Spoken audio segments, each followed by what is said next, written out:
So ito naman yung dashcam natin QCY. Ayan. So 6 months na rin yan. So ang ganda, linaw. Linaw ng camera. So ito maraming features yan. May mga safety dyan sa driving. Yan, smart driving. Driving recorder, file management settings.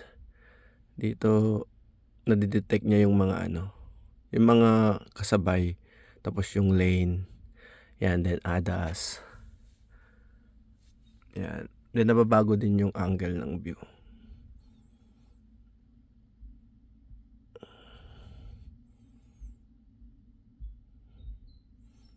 Yan. So double view.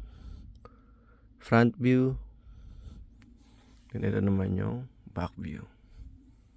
Quality. Lahat ng sakyan namin QCY yung gamit.